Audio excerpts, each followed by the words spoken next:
Caderno de Física, data de hoje, dia 10/3. Vou desligar a câmera porque eu estou com várias páginas abertas. Estou compartilhando lousinha. Coloquem aí, então, no caderno de vocês, o título da nossa revisão de hoje. Forças no movimento circular, que foi onde nós paramos no ano passado. E aí nós temos que começar em puxo esse ano. Então, a primeira situação que eu vi com vocês, aqui eu já vou juntar duas situações. A primeira é quando um objeto passava pelo ponto mais alto de uma lombada, e a segunda era quando ele passava pelo ponto mais baixo de uma depressão. Ok? Estou considerando que esse corpo está se movimentando com velocidade v para a direita, velocidade constante.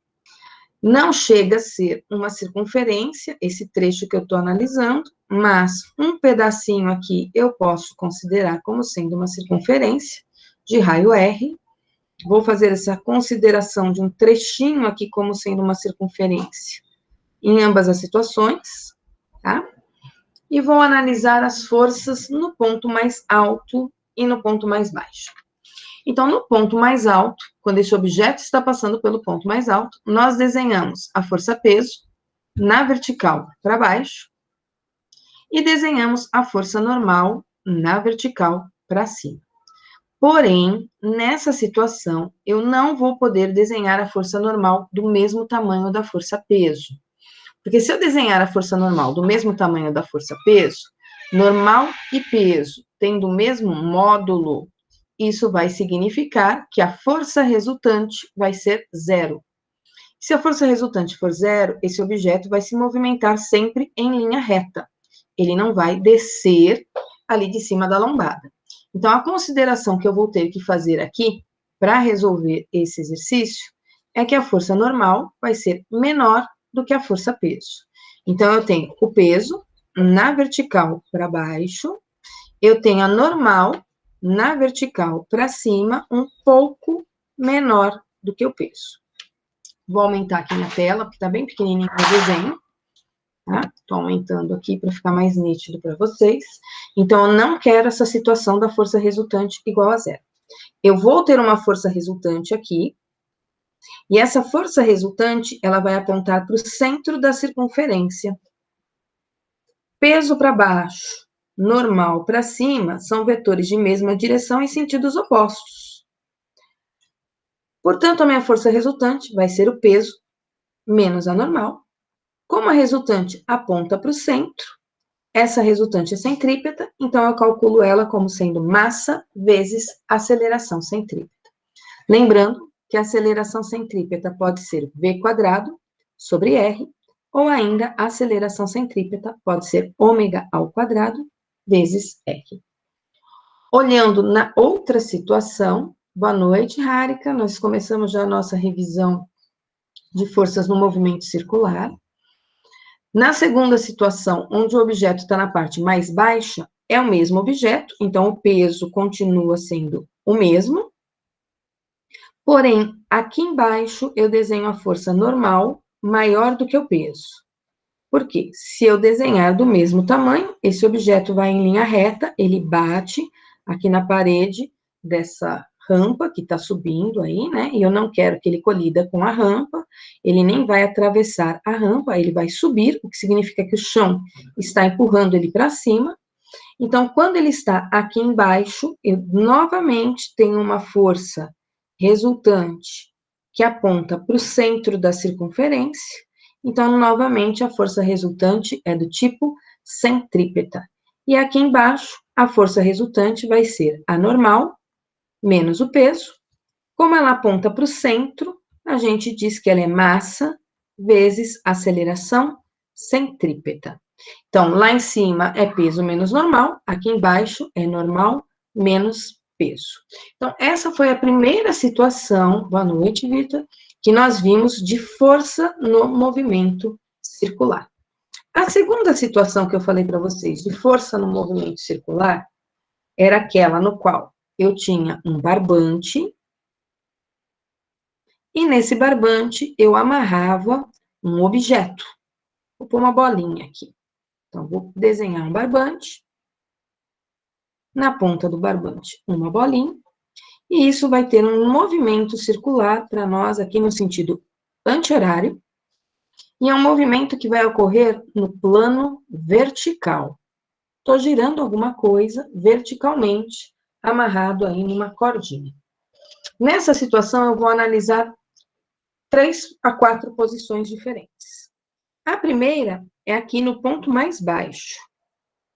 Então, se eu olho o que acontece com a bolinha, exatamente quando ela está passando no ponto mais baixo, eu vou perceber que essa bolinha tem peso na vertical para baixo, o peso dela é sempre na vertical para baixo, e ela tem uma tração na vertical para cima. E nesse caso, eu tenho que desenhar a tração maior do que o peso. Por quê? Porque eu quero que essa bolinha suba num movimento circular. Então, a força de tração vai ter que ser maior. Então, no ponto mais baixo, eu vou escrever força resultante igual a massa vezes aceleração. A força resultante vai apontar para o centro de uma circunferência, ela vai descrever aqui uma circunferência, essa é a minha bolinha. Se ela descreve uma circunferência, a resultante aqui embaixo é tração menos peso, igual a massa vezes aceleração centrípeta. Lembrando que existe uma equação para a aceleração centrípeta que nós vimos lá no movimento circular, tá? Outra posição que eu vou analisar é essa bolinha. Eu vou analisar essa bolinha quando ela estiver passando pelo ponto mais alto da trajetória. Então, tem um barbante aqui, e ela está no ponto mais alto, que é lá em cima, tá? Então, vou trazer para cá essas informações. Depois eu diminuo a tela, tá? Só que aí vou diminuir, vai ficar muito pequenininha a letra. Então, no ponto mais alto, o que vai acontecer com essa bolinha no ponto mais alto? Eu continuo tendo o peso na vertical para baixo, o mesmo peso, porque a bolinha não mudou. Porém, agora a corda está na parte de baixo, então eu tenho uma tração para baixo. Vetores de mesma direção e mesmo sentido nós somamos, o que significa que a força resultante aponta para baixo. E para baixo está o centro da circunferência. Então, no ponto mais alto, eu tenho tração mais peso igual a massa vezes aceleração. A força resultante é a soma desses dois vetores. Aponta para o centro, então essa aceleração é centrípeta. Outra situação é quando o objeto está aqui no meio do caminho.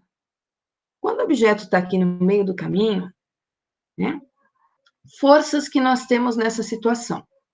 Peso na vertical para baixo, o mesmo peso sempre. Tração onde está a corda, então a tração está aqui para a direita. Quando eu somar esses dois vetores para achar a força resultante, o que eu vou perceber? Eu vou perceber que a força resultante não aponta para o centro. Então, a força resultante, nesse caso, não é centrípeta. Para achar a força resultante nessa situação, eu vou fazer força resultante ao quadrado igual ao peso ao quadrado mais a tração ao quadrado. Peso, nós sabemos calcular. É M vezes G. A tração, como aponta para o centro, eu calculo ela como sendo massa vezes aceleração centrípeta. Então, essa foi uma das situações que nós vimos também no ano passado. Enquanto vocês copiam rapidamente essa tela, porque eu tenho outras situações aí de força no movimento circular, eu vou rapidamente fazer a chamada, tá ok? Quem estiver presente, põe um S para mim aí no chat. Breno. Bruno. Opa, tô aqui. E aí, Bruno? Tá copiando a tela, né, Bruno? E o Breno Sim, também. sim. Ótimo.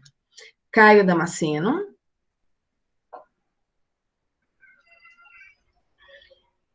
Caio Gonçalves. Ok, Caio. Kaique. Beleza, salve, Kaique. Diego. Ok, Diego. Eduardo. Evelyn. Gabriel Luiz. Evelyn tá aí. Gabriel Luz, perdão. Gabriel Luz. Beleza. Gabriel Mendes. O Machado tá aí, Gabriel Machado. Gabriel Mendes. Giovana. Ok, Gi. Giovana Nicole. Joia. Giovanni. Ok, Giovanni. Gustavo.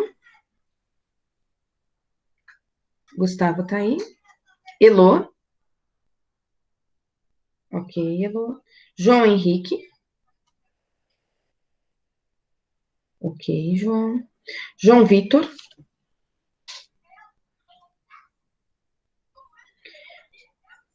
Nem o Santos, nem o Martins. Nenhum dos dois, João Vitor. Júlia. Nem a Júlia Gabriela, nem a Júlia Viana. Laura. Lucas. Ok, Lucas. Luiz Guilherme. Oi, professor, eu Oi. queria saber, ali na fórmula do ponto mais baixo, o C está multiplicando no A ou está dividindo? O C está embaixo do A. Tá O bom. C é só para indicar que a aceleração é do tipo centrípeta. Tá Ah, bom? tá. Matheus Henrique. Lucas Ferreira tá aí. Eu já fiz presença. Matheus Henrique. Caio Damasceno. Matheus Henrique, não. Nicolas Félix. Ok. Nicolas Ferreira.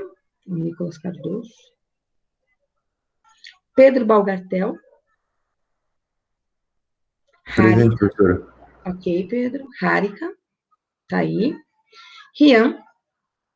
Rian, não. Vitor André. Opa, boa noite. Ok, boa noite, Vitor. Vitória Xavier.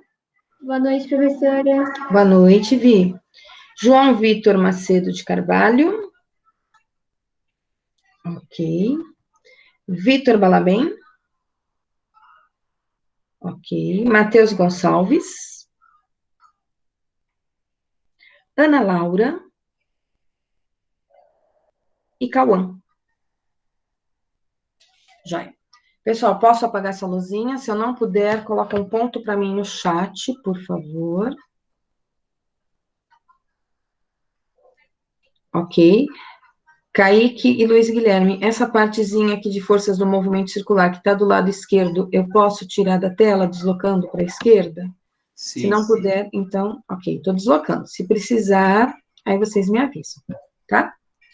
Outra situação que nós vimos de forças no movimento circular era a tal da situação do globo da morte, que é aquela atração que tem no circo, né? Onde eu tenho um globo gigante, e nesse globo, primeiro entra um motoqueiro com a sua moto, depois 2, depois 3, depois 4, às vezes até 7 motoqueiros, às vezes entra uma pessoa que fica em pé lá no meio, né? Para fazer o número do circo. Imaginem aqui um motoqueiro e a sua moto esférica, tá? Não sei desenhar motoqueiro, nem moto. Então, imagina aqui um motoqueiro com a sua moto esférica. Analisando o que acontece no ponto mais baixo desse globo da morte. No ponto mais baixo, nós temos a força-peso na vertical para baixo. Como ele está em contato com a superfície, tem força normal na vertical para cima. Porém, nós vamos desenhar a força normal maior do que o peso. Por quê? Porque o chão empurra esse motoqueiro para cima para que ele possa descrever aqui um movimento circular com uma velocidade ômega. Então, no ponto mais alto, no ponto mais baixo, eu vou escrever força resultante igual a massa vezes aceleração. A força resultante aponta para o centro, então eu tenho uma força resultante aqui embaixo do tipo centrípeta. Portanto, a força resultante é centrípeta, a aceleração é centrípeta, e nesse caso, a força resultante é a normal menos o peso, porque a normal é maior do que o peso. Então, normal menos peso é igual a massa vezes a aceleração centrípeta. No ponto mais alto desse globo da morte, está lá o motoqueiro e a sua moto esférica. No ponto mais alto, o peso do motoqueiro e sua moto na vertical para baixo. Está em contato com o chão, tem uma normal também na vertical para baixo. Vetores de mesma direção e mesmo sentido, nós somamos, o que significa que eu vou ter uma força resultante aqui, que aponta para o centro. Então, vamos escrever aqui em cima, ó, no ponto mais alto, nós temos uma força resultante que aponta para o centro, então ela é centrípeta, ela é massa vezes aceleração centrípeta, e a força resultante nessa situação é normal mais peso. E a aceleração centrípeta é V² sobre R. Se no ponto mais alto ele quer saber qual é a velocidade mínima que o motoqueiro tem que ter, para achar a velocidade mínima, nós fazemos a normal tender a zero. A força normal aponta para baixo, porque a superfície está na parte de cima, ó. A superfície está aqui e o motoqueiro está aqui dentro. Então, a moto está em contato com o piso, aqui, ó, e a normal para baixo. Tá? Se você tem na lateral, ele está passando aqui na lateral, o chão está aqui, a normal é sempre perpendicular à superfície. Sempre. Ok, Diego? Não posso esquecer que a normal é uma força que o piso, né, aplica sobre os objetos. Se o piso está na parte de baixo, a normal é para cima. Se o piso está na parte de cima, a normal é para baixo. Então, no ponto mais alto, se eu quiser a mínima velocidade, eu vou fazer a normal tender a ser zero. Ela não é zero, mas ela vai ser um valor tão pequenininho, que quando eu somar com o peso, ela vai ficar irrelevante. Sobra para mim massa vezes aceleração da gravidade, que é o peso. Isso é igual a massa, aceleração centrípeta, nós vamos escrever que é a velocidade mínima ao quadrado, sobre R. É assim que a gente calcula a aceleração centrípeta. Tem M dos dois lados, a gente cancela. Então, nós vamos ficar com G igual a velocidade mínima ao quadrado, dividido por R. Eu estou querendo saber a velocidade, menor velocidade que ele pode ter para passar aqui em cima, tá? Não é com qualquer velocidade, Breno, que ele passa aqui em cima. Se a velocidade dele for muito baixa, quando ele chega aqui em cima, ele despenca, tá? E aí ele não tem atração, eu tenho a morte do motoqueiro, né? O motoqueiro está indo dentro do globo da morte, só que ele não está com uma velocidade muito grande, chega lá em cima, ele cai, uma queda livre. E eu não quero, eu quero que ele dê a volta, tá? E aí, para ele dar a volta, a mínima velocidade tem que ser raiz quadrada de G vezes R. É uma situação particular, tá? No ponto mais alto que eu estou colocando aqui para vocês, que é o que normalmente aparece nos exercícios com o globo da morte. Pode ter certeza que no vestibular de vocês, o ano que vem, quando vocês estiverem fazendo a Unicamp, vai ter um exercício desse aqui para vocês. Aí vocês vão lembrar de mim na hora e vão fazer esse exercício. Aqui eu tenho um motoqueiro na lateral da pista, tá bom? Nessa situação que o motoqueiro está na lateral da pista, peso na vertical para baixo, o peso é sempre na vertical para baixo. Normal apontando aqui para a direita, porque a minha superfície está aqui do lado esquerdo, e a normal é sempre perpendicular à superfície. Dessa vez, a força resultante não aponta para o centro, tá? Se eu somar esses dois vetores, eu vou perceber que a força resultante não está para o centro. Se a força resultante não está para o centro, ela não é centrípeta. Então, nesse caso, como é que a gente analisa essa situação? Nesse caso, a gente escreve que força resultante é massa vezes aceleração, porém, a força resultante não está para o centro. A força resultante, então, ela vai ser ao quadrado, igual ao peso ao quadrado, mais a normal ao quadrado. Pitágoras, para achar a força resultante. O peso, m vezes g. A normal, como a normal aponta para o centro da circunferência, a normal a gente calcula como sendo a massa vezes a aceleração centrípeta. Então, nesse caso, a normal é que seria uma força do tipo centrípeta.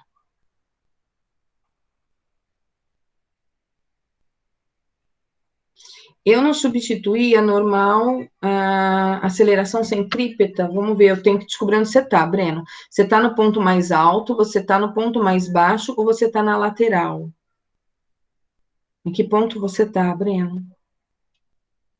Nossa, aí tá tudo colorido. Colorido que você diz é aqui em cima, né? O mais colorido de tudo. Então, aqui em cima, você tem a normal na vertical para baixo, o peso na vertical para baixo. As duas juntas, por serem vetores de mesma direção e mesmo sentido, me dá uma força resultante na vertical para baixo. Essa força resultante é do tipo centrípeta. Então, no ponto mais alto, eu escrevi que a força resultante é do tipo centrípeta, ela é a massa vezes a aceleração centrípeta.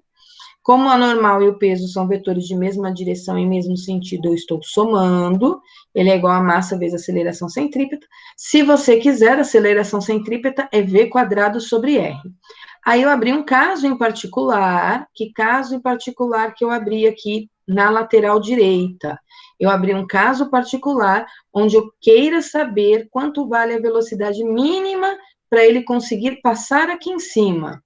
Por quê? Porque pode acontecer dele estar vindo com uma velocidade, mas a velocidade dele não ser suficiente para ele dar a volta completa. Tá? Dependendo da velocidade, ele vai ir e voltar.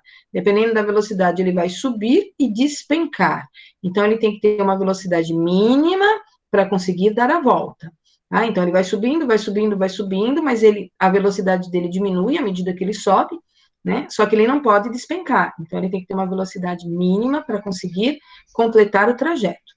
Aí, o que a gente faz? Na velocidade mínima, lá em cima, a gente diz que a normal tende a zero. Ela não é zero.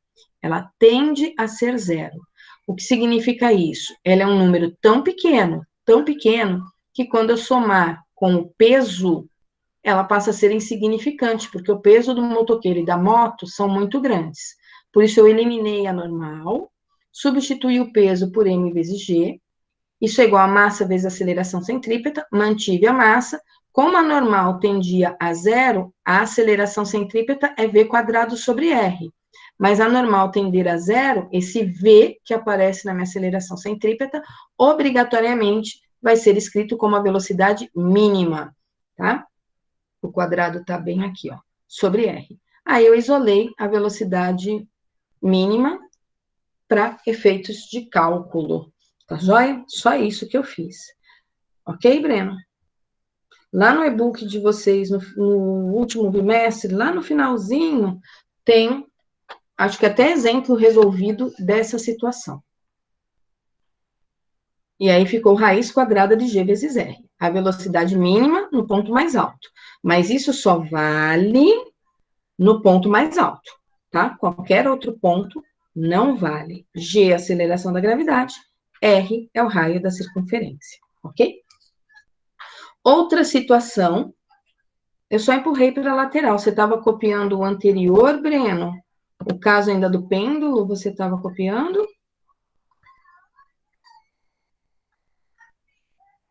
Mas você está copiando o pêndulo ou o globo da morte? Não, rosa vai continuar aí, ó. Eu só estou empurrando para a esquerda. Tá? Tudo que é referente ao globo da morte continua aí. Outra situação que nós vimos de forças no movimento circular é quando nós tínhamos uma mesa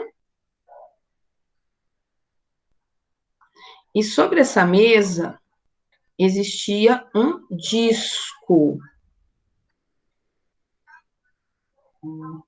E esse disco, ele girava. Vou desenhar um disco um pouquinho menor. Estou desenhando em amarelo aqui uma outra situação. Eu tenho um disco que gira em cima de uma mesa. É como se fosse uma vitrola, tá? Esse disco, nós vamos dizer que ele tem um raio R. E em cima desse disco que está girando com uma velocidade angular, que eu vou chamar de ômega, em cima desse disco eu vou colocar um objeto que vai girar junto com o disco.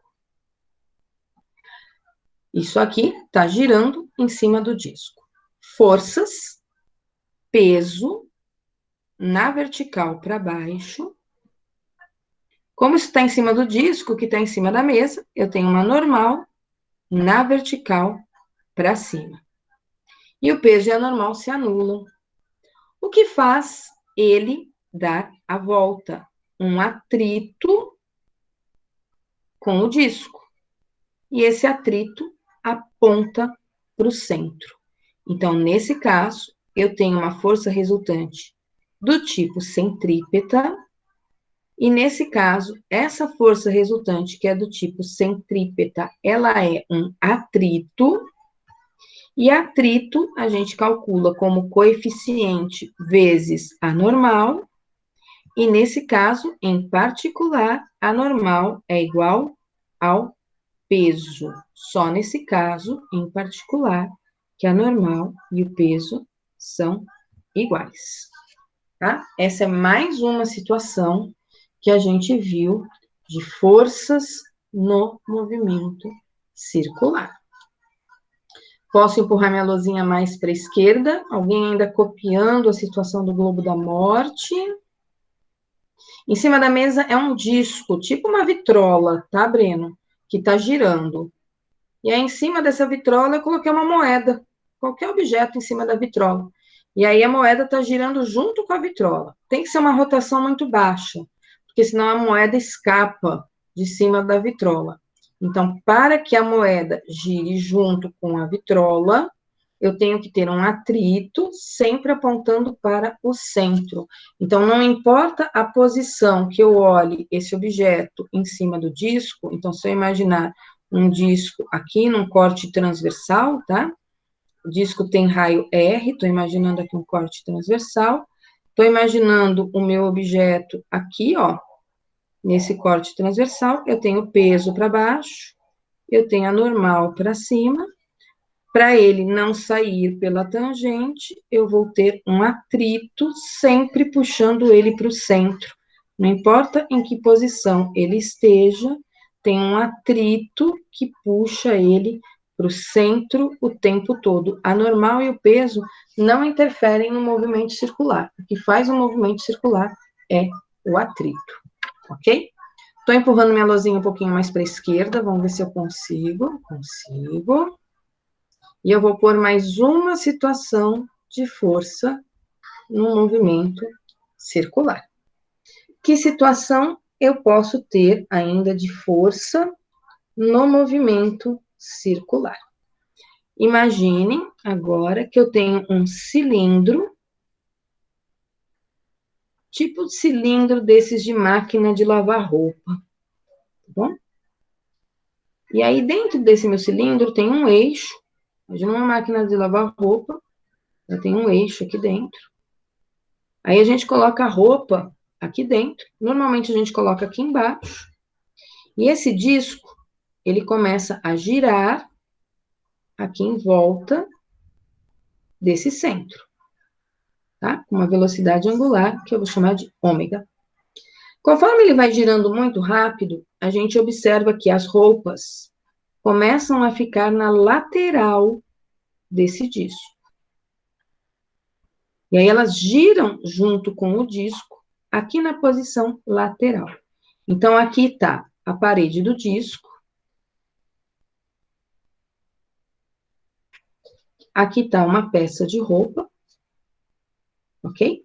Forças nessa situação. Peso na vertical para baixo.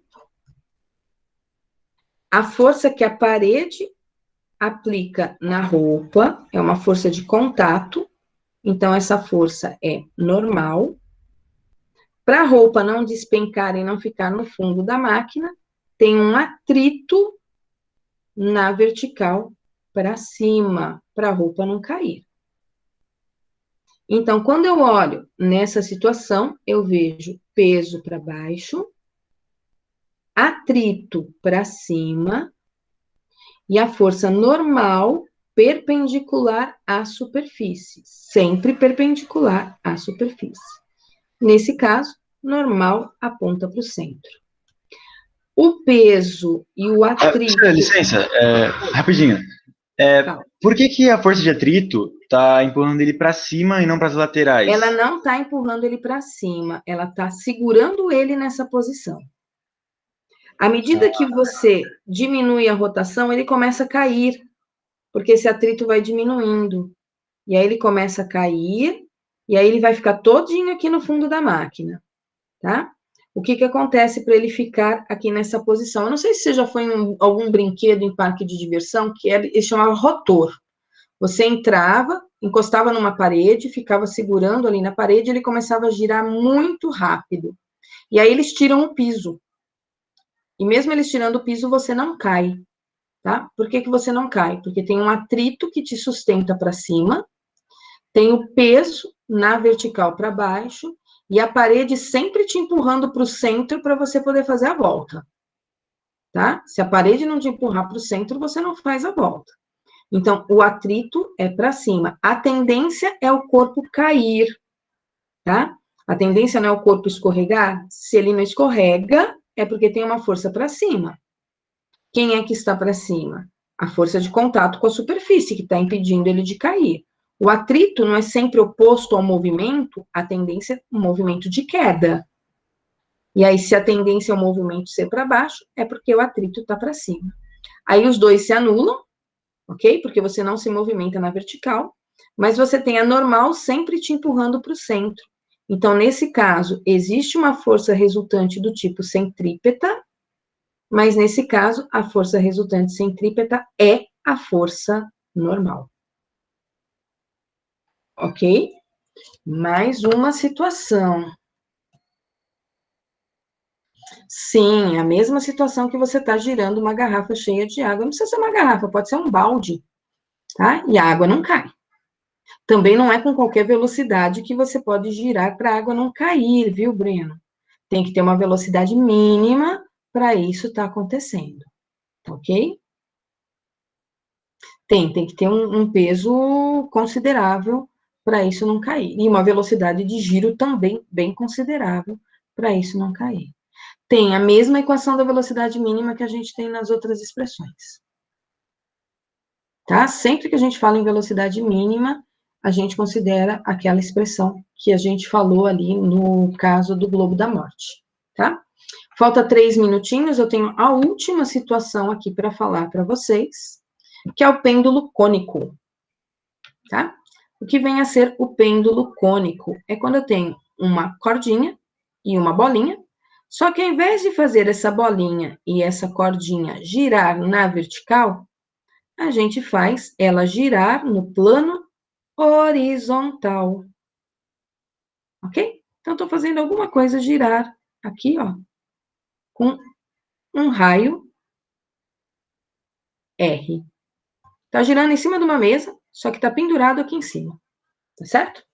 Nessa situação, o que eu tenho? Eu tenho peso na vertical para baixo.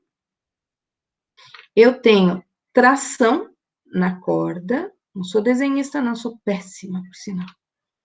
Meus desenhos são horrorosos. O que ajuda um pouquinho nessa coisinha aqui de escrever é que, de vez em quando, ele ajusta a circunferência. Isso é bacana. Mas não é sempre que ele ajusta a circunferência, não. Quando eu somar a tração com o peso nessa situação, traçando paralelas, a força resultante aponta para o centro. Então, a força resultante é centrípeta. Aqui eu vou desenhar um triângulo do lado de fora, para encerrar a aula. Peso na vertical para baixo. Eu vou deslocar essa normal aqui, ó, aqui junto do peso. Estou usando polígono aqui, ó, origem com extremidade. E a força resultante vai estar aqui, ó. Opa, ele fechou um triângulo aí, eu não queria. Vamos deixar o triângulo dele. Então, a força resultante está aqui. Ela é centrípeta. Desloquei a minha normal virou minha hipotenusa. E o peso tá aqui. Eu só mudei o vetor de posição normal. Eu trouxe ele daqui para baixo, tá? É como se eu tivesse desenhado a normal aqui, ó. Onde eu pus em rosa agora. São paralelas, eu só mudei a regra. Deixou de ser paralelogramo para polígono. O ângulo θ aparece aqui embaixo. O ângulo θ de giro. Aí, para achar a força resultante, eu uso tangente de θ. Tangente é cateto oposto. Força resultante centrípeta. Sobre cateto adjacente, que é o peso. Se a força resultante é centrípeta, ela é massa vezes aceleração centrípeta. E o peso é massa vezes gravidade. Aí eu cancelo as massas. Se eu souber o ângulo, eu sei a tangente. A aceleração centrípeta é v² sobre r. E g é a aceleração da gravidade. Ok? Essa é a última situação aí da nossa revisão de desenhos de forças no movimento circular. Ok? Na próxima aula, eu começo assunto novo, segunda-feira. Com esse assunto, encerrou-se a lista de revisão de vocês, tá? Para entregar, se eu não me engano, agora na próxima segunda. E aí, começamos hidrostática, tá? Corpos mergulhados em fluidos, que podem ser líquido ou gás, ok? Vou deixar ainda minha tela mais alguns minutinhos para vocês copiarem. Não é complicadinho, não. Empuxo é mais simples do que força no movimento circular, tá? Bem mais simples. Não precisa se preocupar, não. Essa história de força no movimento circular, atrito, isso é bem mais difícil, plano inclinado, bem mais difícil do que empuxo, sem dúvida alguma. Empuxo é mais simples do que esses assuntos aí que eu acabei de falar. Ok? Pessoal, terminando de copiar, vocês vão para a aula seguinte de vocês, para o outro meeting de vocês, porque já é 7h41, né? Não quero atrasar aí a aula do outro professor. Tá bom? Uma boa noite para vocês. A gente se vê de novo na segunda-feira. Boa noite, professora. Tchau, tchau. Boa noite. Tchau, tchau. Não precisa estar craque nessa matéria, não, Kaique. Tá? Só precisa saber desenhar forças. Vou parar aqui a gravação. Boa noite, gente. Boa noite, Se alguém precisar, boa noite.